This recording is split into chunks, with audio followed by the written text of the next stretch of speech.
आप जो भी सामान खा रहे हैं क्या वो पूरी तरह से शुद्ध है? ये सवाल इसलिए उठ रहा है क्योंकि कानपुर एचबीटीआई इंस्टीट्यूट ने जिस तरह से रिसर्च किया है वो ये बता रहा है कि मस्टर्ड ऑयल में ज्यादातर कंपनियां मिलावट कर रही हैं। यानी समझ लीजिए आपकी सेहत के साथ किस तरह से खिलवाड़ किया जा रहा है। विश्वास के साथ आप सामान खरीदते हैं, लेकिन हो सकता है जो विश्वास आप रख रहे हो उन चीजों में वही उसी के साथ धोखा हो रहा हो। और अब ऐसे में तो यही सवाल उठता है कि यार सब कुछ नकली मिलने लगा है, दूध नकली, मसाले नकली, तेल नकली। तो कानपुर की एचबीटीआई इंस्टीट्यूट का कहना है कि मस्टर्ड ऑयल में केमिकल की मिलावट हो रही है और ये मिलावट बड़ी और नामी कंपनियां कर रही हैं। इसकी वजह से लोगों को गंभीर बीमारी भी होने का खतरा है। अब ऐसे में लोग खाएं तो खाएं क्या?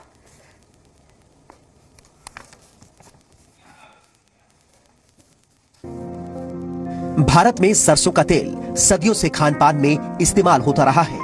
माना जाता है कि इसके इस्तेमाल से शरीर मजबूत रहता है और प्रतिरोधक क्षमता विकसित होती है। लेकिन अब सरसों के तेल के नाम पर मिलावटी तेल बाजार में बेचा जा रहा है। धोखा देने के लिए इसमें पीला रंग भी मिला दिया जाता है। एक रिपोर्ट में ये बात सामने आई है कि कई तरह के केमिकल से तैयार ये तेल न सिर्फ घातक है बल्कि कई बीमारियों को भी जन्म दे रहे हैं। कानपुर के एचबीटीआई लैब की रिसर्च के मुताबिक ये मिलावटी तेल शरीर की पाचन क्रिया में शामिल नहीं होते हैं और आंतों से होते हुए शरीर से बाहर निकल जाते हैं। बाजार में जो सरसों का तेल है उसमें बहुत मिलावट है, अतः उस पर हम लोगों ने एक अध्ययन किया है और उसी अध्ययन के अंतर्गत ये पाया गया है कि जो बाजार में साधारण तेल जो खुले हैं सब ब्रांडेड प्रोडक्ट मल्टीनेशनल्स के सब भारतीय उत्पादक करता है, उनमें बहुत मिलावट है। एचबीटीआई ने रिसर्च के लिए कई राज्यों से तेल के नमूने इकट्ठे किए। इनमें लोकल तेल से लेकर बड़ी कंपनियों के ब्रांडेड तेल भी शामिल थे।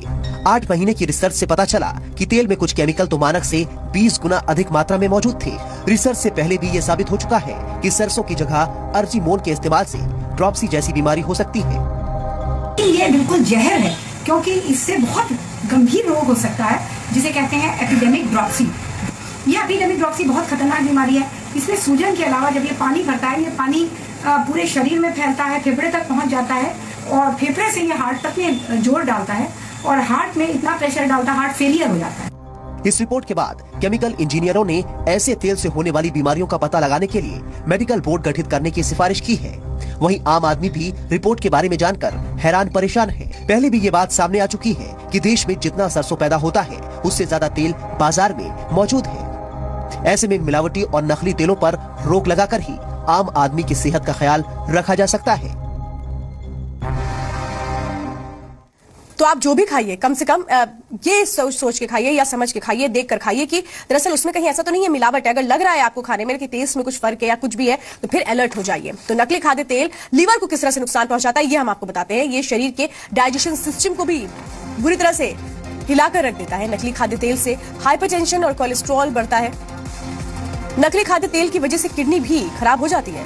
तो जॉइंटिस, हेपेटाइटिस, उल्टी, पेचिस, एनीमिया जैसी घातक बीमारियां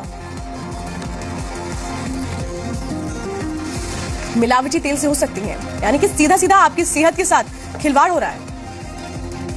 तो चंद मुनाफे के लिए कैसे लोगों की सेहत के साथ खिलवाड़ कर रही हैं कंपनियां, लेकिन इन्हें क्या रोकने के लिए कोई नियम नहीं है? क्या इन पर सख्ती नहीं हो सकती? और इस तरह से हिम्मत कैसे हो जाती है मिलावटखोरों की मिलावट करने की? क्या कहीं ना कहीं सिस्टम की खामी इसमें नजर आती है?